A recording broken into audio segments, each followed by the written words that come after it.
में वंदन करता हूँ महाकाल की नगरी में कि हमारे लिए इन सब बहनों की तरफ से महाकाल और पूरे भारतीय मजदूर संघ की उज्जैन जिले की प्रत्येक अप्रत्यक्ष रूप से सभी की ओर से वंदन करता हूँ। और हम 23 से 28 तक भारतीय मजदूर संघ ने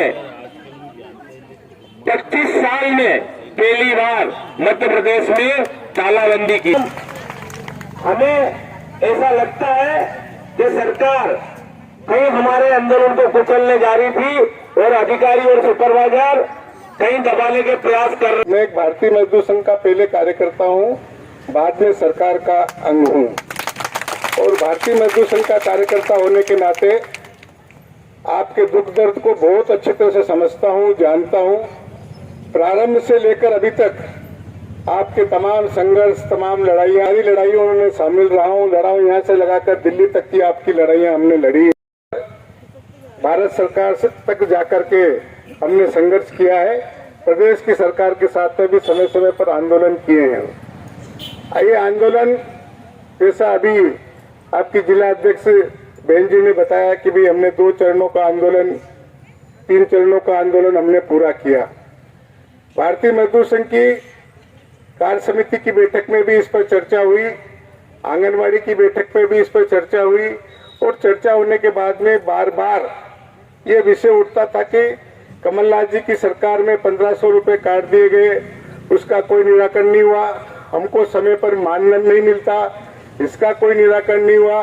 हमको सरकारी कर्मचारी बनाने के संबंध में सरकार की ओर से कोई हमारी तरफ ध्यान नहीं दिया जा रहा। और एक बड़ी समस्या 2 ऐप को लेकर, पहले एक ऐप से काम होता था, फिर दूसरा ऐप और दे दिया गया।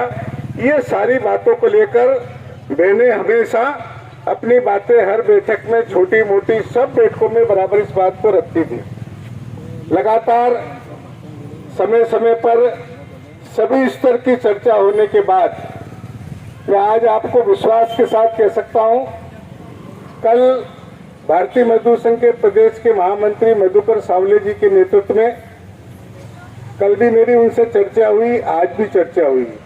उनके नेतृत्व में एक प्रतिनिधिमंडल कल सीएम के सेक्रेटरी के साथ में चर्चा की। उन्होंने चर्चा करके आपके पूरे मांग पत्र के संबंध में उनको विस्तार से बताया, क्योंकि सीएम सेक्रेटरी की कुछ मर्यादा होती है, सीएम सेक्रेटरी की कुछ सीमाएं होती है, कितना बोल सकते हैं, कितना नहीं बोल सकते। मगर उन्होंने आपकी मांगों को बहुत गंभीरता से सुना और सुनकर के आपकी मांगों को सीएम तक पहुंचाने के लिए उन्होंने कल के प्रतिनिधिमंडल को आश्वासन दिया।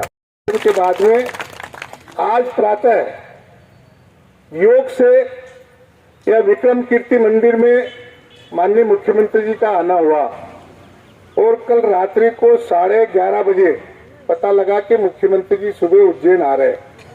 तो मैं सुबह यहाँ आकर के माननीय सांसद जी को, माननीय मोहन यादव जी को, इनसे भी संपर्क किया। वो संपर्क करके सर्किट हाउस में उनके साथ में चर्चा हुई। चर्चा में हमने स्पष्ट शब्दों में उनसे कहा कि आंगनवाड़ी की बहनों के साथ में लगातार, सांसद जी ने भी इस बात को रखा, अनिल फिरोजिया जी ने भी, कि हमारी बहनें लगातार आंदोलन कर रही है और उनकी मांगों का निराकरण होना चाहिए। आदरणीय मोहन जी ने भी इस विषय को रखा और विषय को रखने के बाद में ये सारे जो बिंदु हैं, इन बिंदुओं पे जैसे कि आपका मानदेय समय पे नहीं मिलना, इसको कल भी सेक्रेटरी के सामने भी उठाया गया, आज भी इसको रखा। दूसरा, ये 2 ऐप का जो मामला है, इसका एक ऐप बनाया जाए, ये बिंदु कल भी रखा और आज भी इस बिंदु को रखा। तीसरा कि ये जो लगातार हमारे जो मूल मुद्दे हैं, 1500 रुपए काटने का, और पिछली बार सरकार ने ये कहा था कि रिटायरमेंट के बाद 1 लाख रुपया आपको ग्रेच्युटी मिलेगी और इसके साथ ही साथ आपका बीमा भी किया जाएगा। और इस सरकारी कर्मचारी बनाने के संबंध में चूंकि केंद्र सरकार का मामला है, तो राज्य सरकार अपनी तरफ से अनुशंसा करके इसको भेजेगी।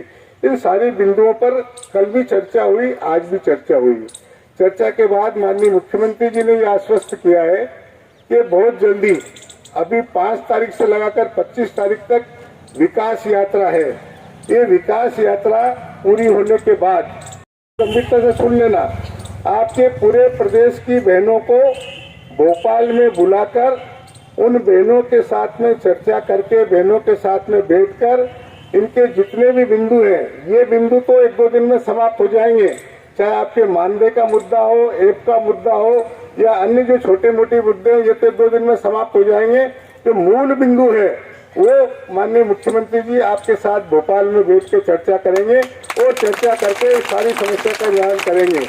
मैं आपको विश्वास के साथ कह सकता हूँ, मध्य प्रदेश सरकार का अंग होने के नाते, कि आपको अब दोबारा आंदोलन करने की जरूरत नहीं पड़ेगी। ये लड़ाई पूरे प्रदेश में सफल लड़ाई रही है और भारतीय मजदूर संघ की करनी और कथनी में अंतर नहीं है। भारतीय मजदूर संघ ने जो कहा है उसको पूरा करके बता। इसलिए आप बहनों से ये निवेदन है कि आप लोगों ने साथ ये आंदोलन को सफल बनाया। अब आपके बीच में ये विकास यात्रा के और आपके बीच में 15 दिन, 20 दिन, 25 दिन का जो समय है, इस समय में कई पैदा होंगे नए नए लोग। हम करा देंगे, हम करा देंगे, कई संगठन आएंगे, कई लोग आएंगे, कई कांग्रेस के टटपुंजे नेता आएंगे। और एक बात बहुत स्पष्ट कह देता हूं, अगर हमारी बहनों में से किसी को कांग्रेस पे विश्वास हो, कांग्रेस के नेताओं पे विश्वास हो, तो वो हमारे कार्यक्रम और आंदोलन में नहीं आए, वो उन्हीं के साथ जाए। भारतीय मजदूर संघ पर विश्वास हो तो हमारे साथ में रहे, कांग्रेस के पास या कांग्रेस के नेताओं के पास जाने जाए और फिर इधर आए, ये दो तरफा काम नहीं चलेगा। इसलिए आप लोगों से निवेदन है कि आप लोग अपने अपने क्षेत्र में अपने संगठन को और मजबूत बनाइए और सफलतापूर्वक आने वाले समय में हमारा संगठन मजबूत होगा। तो विश्वास के साथ कह सकते हैं, ये सरकार 2023 की जो भारतीय जनता पार्टी की सरकार पुनः आए, इसके लिए माननीय मुख्यमंत्री जी दोनों हाथ से आपकी तमाम समस्याओं को उन्होंने श्रद्धापूर्वक कहा कि आंगनवाड़ी की बहनें क्या क्या काम करती है, कितने कितने प्रकार के काम होते हैं, क्योंकि ये विभाग उनके खुद के पास में है, इसलिए उनके पास सारी रिपोर्टिंग है। उन्होंने बहुत विश्वास के साथ बड़े हंसमुख चेहरे के साथ कहा है कि इन बहनों को दोबारा आंदोलन अब नहीं करना पड़ेगा। इसलिए मैं आप लोगों को आश्वस्त करता हूं कि आपकी ये आपकी लड़ाई सफल हुई है। आपकी लड़ाई में आप लोगों ने जितनी एकता का परिचय दिया है, उतना जितना आपको धन्यवाद दिया जाए उतना कम है। उन्हें आप सबका अभिनंदन करता हूं। जय हिंद, जय भारत।